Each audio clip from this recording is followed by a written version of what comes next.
5.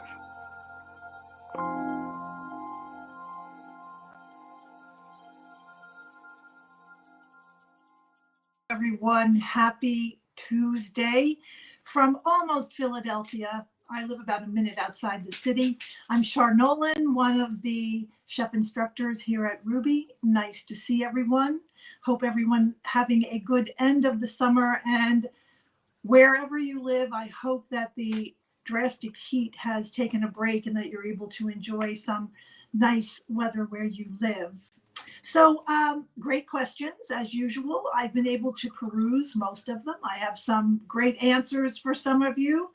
And before we get started, I thought I would do a very small show and tell because my friend Jane Esselstyn, whoops, there we go, and her mom, Ann Kryl Esselstyn, have a new cookbook coming out next Tuesday, the 23rd. And the book is called Be a Plant-Based Woman Warrior. And it features really interesting tales about women warriors. And I'm really proud to say that I'm one of those warriors. So if you get the book, there's a little profile about how I got here. And people always ask me that question, how did you get here? So my story is there.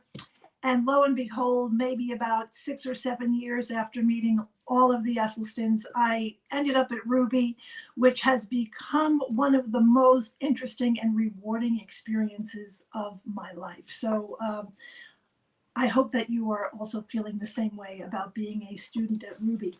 And the other thing is, we'll stay in Philadelphia because it's much easier than giving you my address, but this is the mainline school night. It's an adult school in Radnor, Pennsylvania, and I'm a faculty member there. I'm teaching 2 classes this semester. And today our producer is Patrick Britton. You may recognize his name all the way from Vancouver. And what you don't know before this live event begins is that Patrick helps me land the helicopter. He helps me set up my camera. He helps me raise my computer, lower my computer. So Patrick, it's very nice having you today. And I didn't send Patrick the link to the mainline school night, but there are some really interesting classes in here. And jumping off point here is people always say to me, well, how did you get to teach events? And the easiest thing to do is you write a proposal and you send it to someone and you tell them how interested and committed you are to plant-based education. And here's an overview or an outline of what I'm going to teach. I would love to meet with you, et cetera, et cetera. And, anything plant-based is very, very hot right now. So that's just how you do things. And by the way, Patrick does have the link up for Jane and Ann's book. If you are interested in buying it, this is an early release that I received in the mail. Yesterday. So let's start off with a couple of questions. We have a nice group here today, and welcome to everyone. This is from Tim H. Hi, Tim. How are you? I am blessed to have an abundance of kale growing in my garden this year. I'm wondering what would be the best way to preserve it so that I can eat more of it instead of it dying out before I can eat it up. Well, lucky you. Lucky you. And the good thing, I don't know where you live, Tim, but my kale grows until October or November. So you've got a good couple of months to still get some fresh kale. What I like to do to preserve it is strip it, cut it or cook it whole, boil it, drain it, let it cool, and then just pack it in a container in your freezer. And this way you can use it for all kinds of things, for making kale pesto, for adding to a soup, to having as a side dish. And Tim, I happen to know that you're very good with vegetables. So I think that cooking it and freezing it will probably be your best way to go. And if you have a dehydrator, making kale chips is another popular thing that a lot of people do when they have an abundance of kale. And, make your own because they're extremely expensive to buy commercially in the store. So that would be my suggestion to you, and keep cooking those vegetables, Tim. Our next question also comes from Tim. He has been preparing and cooking mushroom and kale burgers. Oh, save that kale. I have been blessed with a lot of kale in my garden this year. I would like to make additional burgers and freeze them. Would it be better to freeze them raw or cooked? Well, you can cook them. You can do either way, either frozen or cooked. However, my preference would be to make them cooked this way. When you come home from a long day doing whatever it is that you do, you have dinner ready. You don't have to wait an extra minute to cook something before you can eat it. So either pop it in your toaster oven or your air fryer or your microwave. But either way will do. Just make certain that when you do make them, that you label the container that they're in and date them as well. Remember, they can last in your freezer between 3 and 5 months. Hope that's helpful to you, Tim. Oh, this is from Tara Lynn. Hi, Tara Lynn. How are you? I'm interested in how you started your business and what kind of support you found as you were getting started. I am reaching the point and need a bit of a pep talk from you.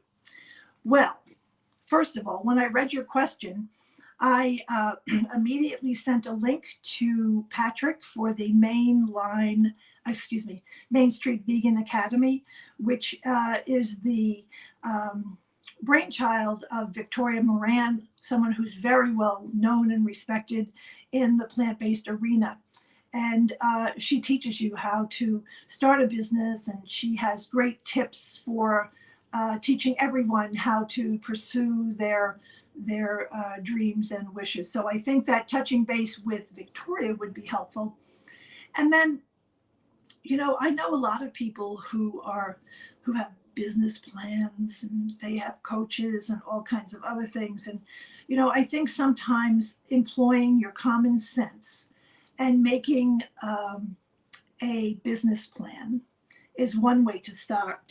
And then the other thing that I find very helpful, it's called a SWOT, SWOT analysis, where you take a piece of paper, much like this gigantic Post-it note that I love, and you break it into 4, and you take one quadrant, that would be your strengths. The other one would be your weaknesses. The other one would be, others who are doing what you are doing. And then the T would be who, it stands for threat, but who else would be in your arena. So make a SWOT analysis. And if you have strong S for strengths, that tells me that you're ready to pursue what it is that you like to do. And this just in, I've been doing this kind of work for, about 10 years. And next week, I'll be launching my website. It took me 10 years because I thought, Instagram is great. Facebook is great. But lots of times I've met people who have asked me, well, what's your website? And having a website, I think, will be helpful. I'll let you know when it launches. It's called Well Planted by Char Nolan. And it's primarily resources and personal stories and a recipe here and there and other things that I like to do. But follow your heart, follow your dream. What you are meant to do and what you are meant to serve will happen. And I believe that with all of my heart. And vision boards help also. I'm a big planner of vision boards, and I make them every 3 months so that I can upgrade them. And the one I have hanging up here on my wall has put yourself first, self-care, 100% healthy, the power of positivity. And the best thing is know your limits. So I think that sort of tapping into your own resources and finding out what it is that you want to do. And, there's that graphic, maybe you've seen it, where it's an arrow going up and it says success, but the real way to success is it's a squiggly line where you go up and down and around, and you just have to keep working, doing what you love, but do not give up. Always good to hear from you, Tara Lynn. I always get a big kick out of what you have to say. Always good. Oh, this is a good one from Carol A. I need to know which stainless steel pan to buy, please. Well, I'm going to give you 2 things. We have a resource today. You'll often hear me speak about a pot and pan company owned by sisters. It's called Great Jones. And that's very good. But you can also go to a thrift shop, because a lot of people are getting rid of their 1960 Revireware stainless steel pots or their Farberware stainless steel pots, which are in incredible condition and pennies to the dollar. So you might want to do that. But I think looking at the pots and pans at Great Jones, they are stainless steel. They work beautifully and work very well. You have to find pots and pans that feel comfortable to you, but definitely go to a thrift shop. You know, when we talk about recycle, reuse, et cetera, taking care of the landfills, going to a thrift shop is often my first place to go because usually I'll find lots of stuff. I go to thrift shops to buy my dishes and such when I take photos so that it doesn't look like, oh, she's got her Mikasa dishware again. Oh, where'd she get that plate? Oh, it was from TWA Airlines. So head to a thrift shop, bring a little bit of money and challenge yourself to finding really fun things. But that is always a good question. Thank you very much. This is from Jennifer H. Jennifer is sensitive to tofu. What is a good plant-based substitute? So my first question is it the soy part of the tofu that you are sensitive to? Because now there is something on the market called PumFu, which is a tofu that is made from pumpkin seeds. If it's soy that you are concerned about, I would definitely look into the PumFu, P-U-M-F-U. It's really, really good. And I would use the recipe, pardon me, the recipe that I would use on it would be the baked tofu recipe that we have on our website. That's just a fabulous recipe. It's got a simple marinade. It's my favorite recipe. Full disclosure here, I never ate tofu until I made that recipe, and now it's the only way that I will eat tofu. So Jennifer, if you want to add on something more specific, but try the PumFu and let me know how that works out for you. This is from Thomas C. I noticed in the no oil saute section, it says to use a stainless steel pan. Can I use my non-stick pan? So, you know, I say use whatever you have. The thing about the stainless steel is that you can do the mercury water ball test easily in stainless steel. It really does form a true ball and really does look like mercury, whereas if you do it in a regular pan, it almost just starts to sizzle and evaporate. So I think that is the reason why. I have done that in cast iron with my Le Creuset, and it works pretty well in that. So yeah, as long as you don't use oil, Thomas, I think that's the main objective, and I'm sure that your mushrooms taste really, really delicious. So this is from Claude, and what is the best technique to peel, process an avocado? And guess what? I had an avocado waiting for you, Claude. And when I went to open it, you know, there's that joke, I'm sorry, I can't leave my house today because my avocado will be ripe between 6 p.m. and 6:15. Well, yesterday it looked perfect to me, but today it wasn't perfect. So two things about avocados. There is an increase in a medical condition called avocado palm, where people think that the only way to get the pit out of the avocado is to whack a knife and then pick it up. And oftentimes people have missed their palm and instead lacerated their palm and having to get stitches. So to avoid that, I spend a lot of time in Honduras, and I go there for medical outreach, working in the hills, and there's a cook at the house where I stay, and I find myself in the kitchen mostly with her watching because everything she does is so beautiful and so easy. And all she does is pop the avocado pit out with her hands so she doesn't get cut. So you can just pop it out and it will work.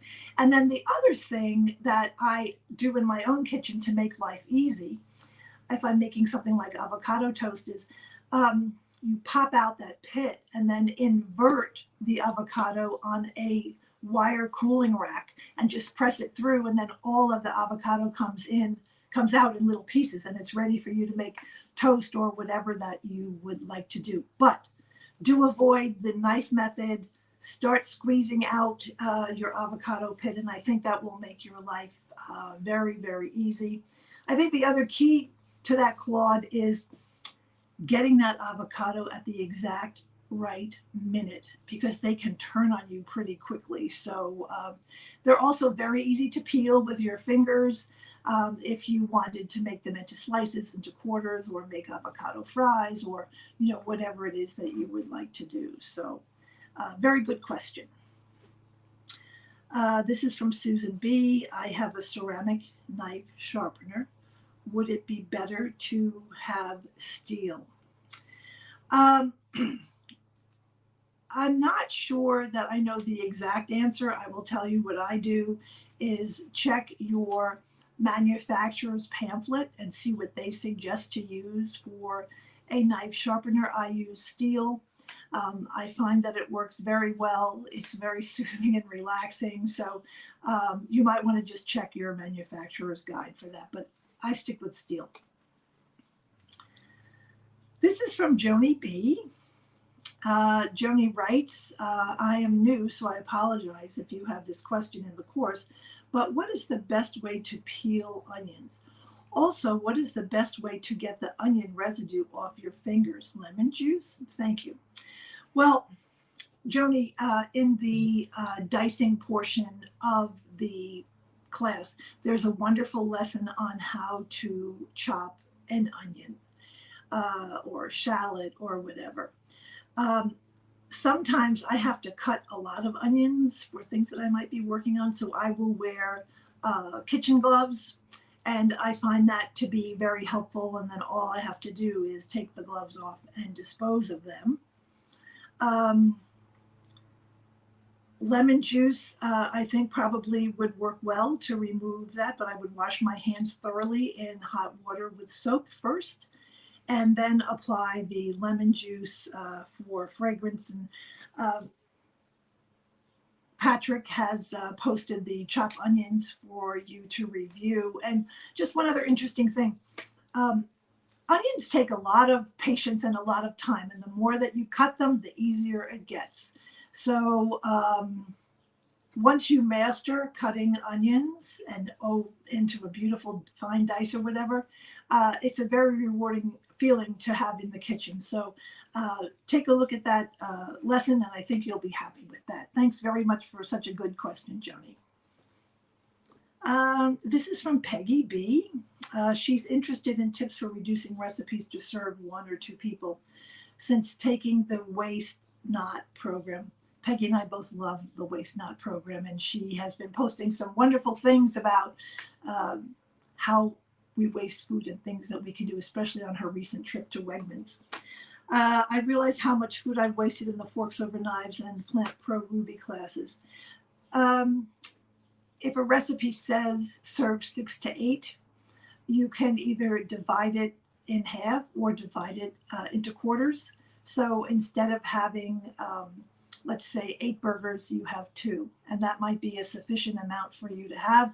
If you have freezer space, though, sometimes making a full recipe is a great way to save food, share it with friends, other things like that.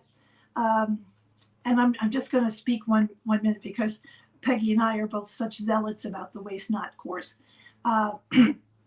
It's co-sponsored by the James Beard Foundation. The course is free.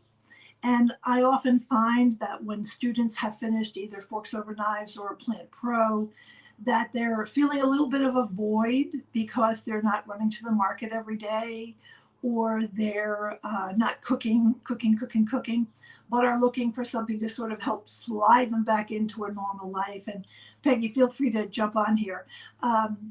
The Waste Not course is just absolutely perfect, because it really does make you think about how we purchase food, how we store food, how we use food, and what we do with food waste. And I think that for anybody who is thinking about becoming a chef on any realm, that it's a very important thing to think about. So Peggy, thank you so much for that. I appreciate that. Namaste is a gluten-free baking flour. The ingredients are listed as organic sweet brown rice flour, tapioca starch, organic brown rice flour, arrowroot, sorghum flour, and xanthan gum. What is the proper ratio to make my own? Well, Emma, tomorrow, Fran Costigan, who is the director of the Everyday Essential Vegan Desserts program here at Ruby, she has a class and she knows everything about those flours. So if you can tune in tomorrow, but Patrick has just posted a recipe for making your own, and I think that that would be helpful. And lo and behold, our next question happens to be from Chef Fran Costigan. She wants to know if I have favorite fruits for this time of the year, and of course I do. And Fran, you know that they are figs, and I love to slice them in half, and I love to grill them. I love to eat them raw. I add them to salads, and I spent my early childhood living in Queens, New York, where my grandfather and his brothers had fig trees, which were the pride and joy of their backyard gardens. So figs all around. Interesting nutritional fact is that dried figs are a better source of calcium than fresh figs. So just something to keep in your mind. And I know that Fran has been, if you check Fran out on her Instagram page, she always has some beautiful summery desserts that she has made with fresh figs. Also, I love grilled peaches. I made a grilled peach salad last week using my cast iron Black & Decker grill pan, and they came out as though I had just roasted them myself out on the porch. Could you recommend a good dehydrator brand, vertical, horizontal layers? Joni, when I was a student at Ruby, I bought myself the Rompopeel food dehydrator. It was circular and it had like 5 trays, and it took days and days and days for anything to dehydrate. So I went on the marketplace in Facebook and I bought myself a used Excalibur 5 tray, and it is what I imagine driving a Tesla would be like. I paid $100 for it, which was a fraction of what they go for, but I would definitely recommend the Excalibur. They work like a dream. Your products come out beautifully, whether you're making fruit leather or you're dehydrating your own figs or you're making crackers. They just come out beautifully. So that would be my recommendation. If you get one, Joni, let me know which one you get and let me know what you're going to make with it, because this time of the year I have an abundance of zucchini coming out of my garden. So I like to use the mandolin and cut them lengthwise and then dip them in, first I dip them in aquafaba, and then I'll put some spices on them and dehydrate them, and they come out like a little cute zucchini chip that add a lot of flavor and zest and texture to your dish. So keep us posted. There is a recipe for cultured cashew cream cheese in Ruby Recipes. What probiotic can I use to make this? Patrick has posted a recipe for that, but you can go to either your health food store or a store like the Vitamin Shop, where they have probiotic capsules for you to purchase, and it's very easy to measure them out and add them to your recipe. So I would suggest one of my favorite books about making plant-based cheeses is called This Cheese is Nuts. And Julia, the author, has some very good ideas for using probiotics in your cheeses. So good question. Thank you, Patrick, also for posting that. Oh, this is from Virginia and Vincent. Good afternoon. Hello, everybody. In Unit 1, it says that we do not use oil because it is processed we keep just the fat of the olive rather than eating it whole. But then in the sweetener section, it says that we can use date sugar. How come? Isn't it also processed? Well, it's not processed like cane sugar. You know, it's dehydrated fruit that essentially is then ground into a sugar. So maple sugar, date sugar are not as processed. And if you read any of the Esselstyn cookbooks, they use a lot of maple syrup, which also isn't processed. So very good observations. As you might know, I cook without oil, which is often astounding to people. And today, some of you know that my summer goal this year was to do a service project. And I have been working at a place called the Sanctuary Farm, which is an inner city farm in Philadelphia, in the poorest zip code of Philadelphia. And every week I make something that's whole food, plant-based, no oil, salt, oil, sugar-free, etc. And today I made a collard green dish with lots of different vegetables in it.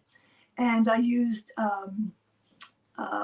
Wright's liquid smoke, comes in a glass bottle opposed to the liquid smoke plastic bottle. Anyway, people just ate it up and loved it so much. And people are always amazed with how delicious oil-free food can taste. But Virginia and Vincent, keep cooking without that oil. You're doing a great job. Oh, this is from Marcy. Hello, Chef Char. Do you have a favorite method for cooking dried chickpeas? And do you re-soak them? I find that I pre-soak, I get a more mushy bean. Interesting. So I once bought an Instapot because I thought I needed to have an Instapot.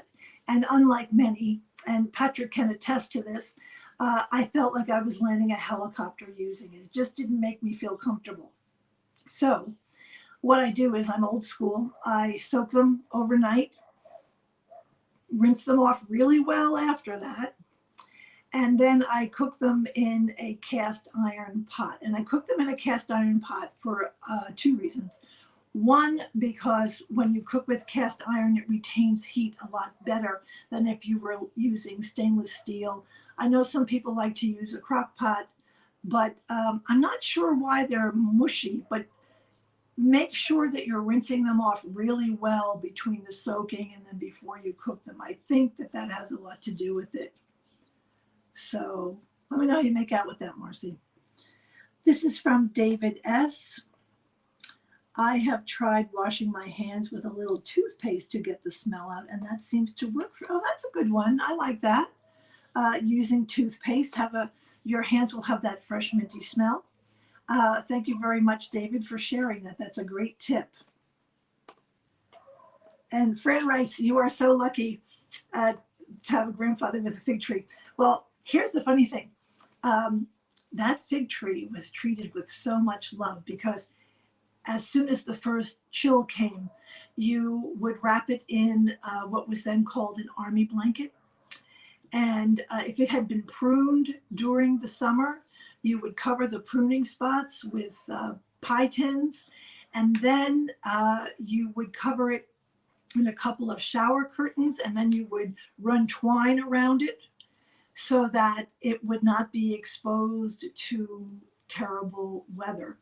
And I remember vividly as a child that my grandparents went back to Italy, and my grandfather thought that he was very smart hiding a fig tree in his shirt when he came through customs so that he could have another fig tree. So we love fig trees, right, Fran? We just love figs. Oh, this is from Laura C. Hi, Chef Char. I have an abundance of ripe avocados and already made guacamole. Any inspired ideas for remaining for? Well, you can freeze avocados, and there are a million ways.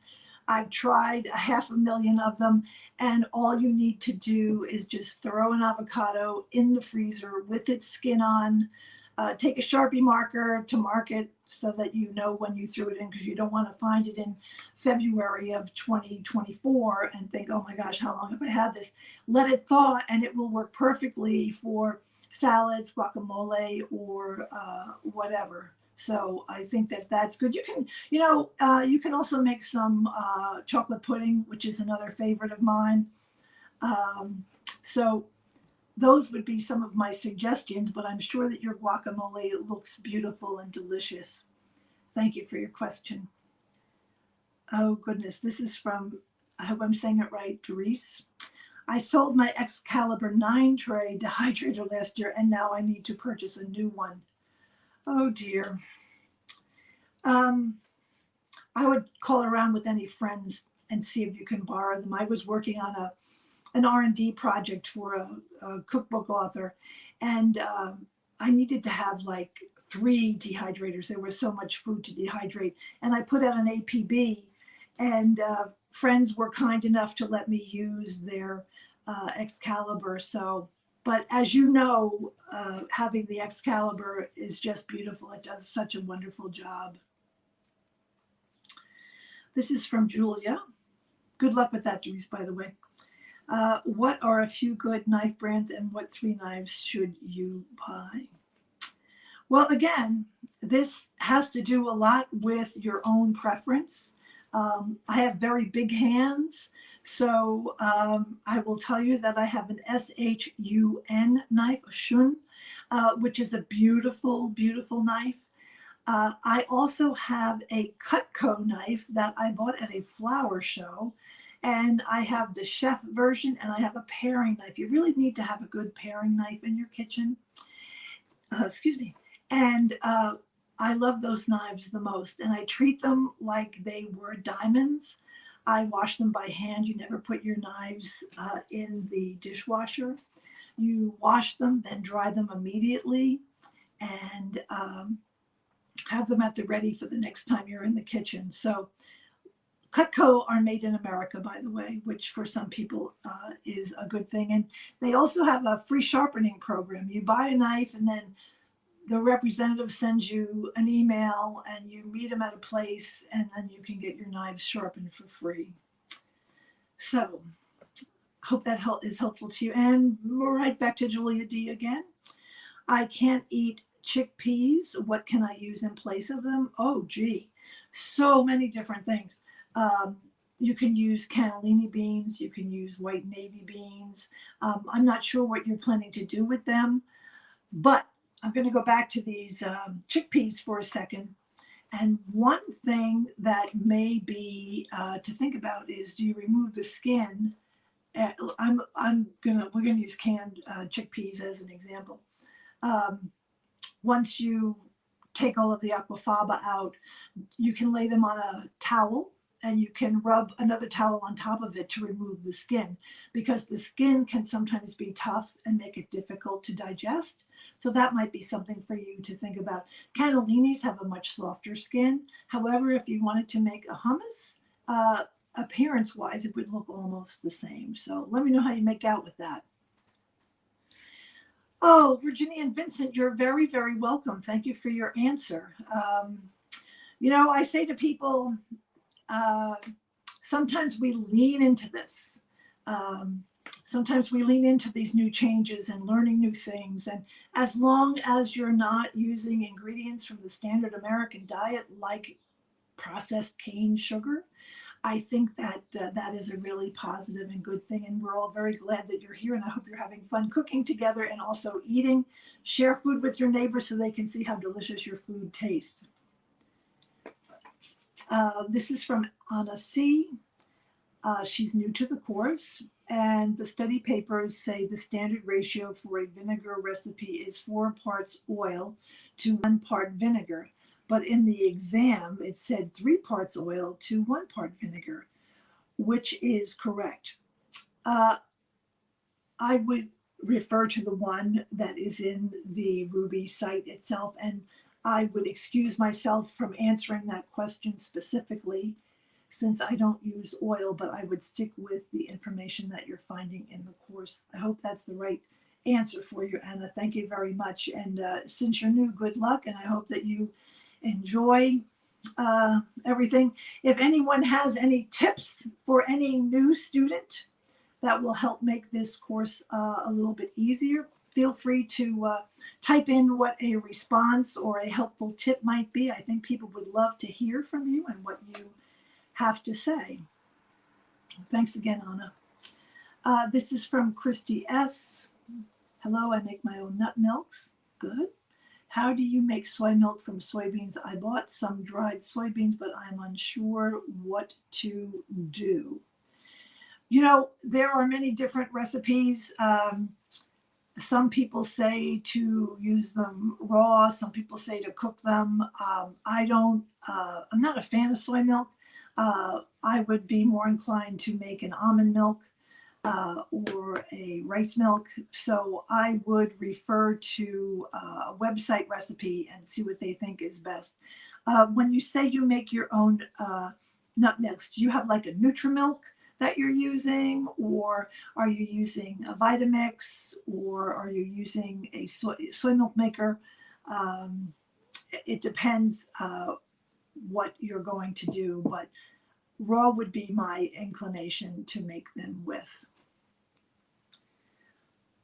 This is from Marcy J. I'll try my cast iron Dutch oven, thank you. Was using an Instapot, and that might explain the mushiness, as it is hard to test doneness. Would you do the same technique for whole soybeans? So, you know, I know that if Fran Costigan is still in there, she's sort of like an expert with the Instapot, and so is Jill Nussenow, who is also a registered dietitian. That was one of the reasons why I didn't love the Instapot, because I'm somebody who likes to see the process of food and to see how it's going and how it's looking. So I think that if you try a cast iron Dutch oven, you are going to be very, very happy. So try it and let us know, Marcy, how you make out with it. Very good question. Okay, this is from Doris. She just froze avocados, but she peeled them first. What is the difference? I just pulled 2 halves out of the defrosted. Oh, and she made a nice salad. Skin or no skin. Some people say leaving the skin on protects it from turning color and being bruised by the extreme temperatures of being frozen. I always freeze mine with skin on them. So I think it may be a matter of preference, but it sounds as though you had a delicious and beautiful salad. So I think that is a good thing. This is from Anna C., who asked a question a few minutes ago. Can you substitute olive oil for avocado to cook? Well, I don't cook with oil, so I'm not the person to ask that question. And off the top of my head, I can't remember the heating temperatures for either the olive oil or the avocado oil. As some of you know, my introduction to becoming plant-based was I went in 2010 to the inaugural Engine 2 immersion in Austin, Texas, where I met all of the Esselstyns, and I realized then at that point that the one thing that I wanted to do for my own health and well-being was to prevent myself from having any of the diseases that seem to run rampantly in my own family. So I don't eat any oil, and I'm probably not the best person to ask. So I'm sorry about that. Back to Christy. She uses her Vitamix for her nut milks. So my other question is then, do you have the smaller container that grinds where the blades go one way, or are you using just your regular plain old Vitamix? So in this case, you can overbeat anything in your Vitamix, and then what happens is that the nut milk that you're making is going to become sort of like what I would describe as wallpaper paste. So don't overbeat it, and make sure that you have a nut bag so that you can strain everything and get out what you want. So I wonder if you're over mixing there, Christy. I don't know. Well, it's 2:40. I have answered every question. I told you about the Main Street Vegan Academy, which I hope that you'll look into. And we talked about the new Jane Esselstyn book, be a plant-based woman warrior. And I forget what page I'm on, but I'm on, hold on a second, if you get the book. Here we go. Oops. Hold on. Monica Agrawal is in here, Dr. Sarai Stancic. Let's see. I may have lost my spot. Oh well. It's a very nice story.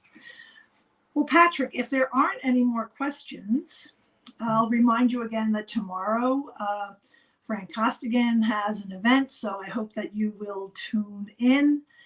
There's always something fun, delicious, and interesting to learn from Fran. If I could just talk about assignments for about 2 seconds and go back to photos. Please remember that when you're taking that last photo of your finished dish, make sure that you're taking it in direct light. Make sure that it's shadow free. Sometimes we will go to assess an assignment and see a beautiful dish, but the outline of your iPhone will sometimes overcast everything, making it difficult to see. And the objective here is that you really want to show off and showcase your beautiful work. I will also say that if you have made something, take it out on your porch or your patio, or, you know, sometimes when I take food photos, I will take a little tablecloth and put it on a cement floor and just click a couple of photos because the lighting is just perfect. So I think that that is a fun thing. Just remember that a picture is worth 1,000 words. And I think that that's all for today. If there aren't any other questions, I'm going to send lots of good energy to get your shopping done and follow your recipes and feed your friends and family. And I'm signing off from the city of brotherly love and sisterly affection, wishing all a wonderful day. Bye for now.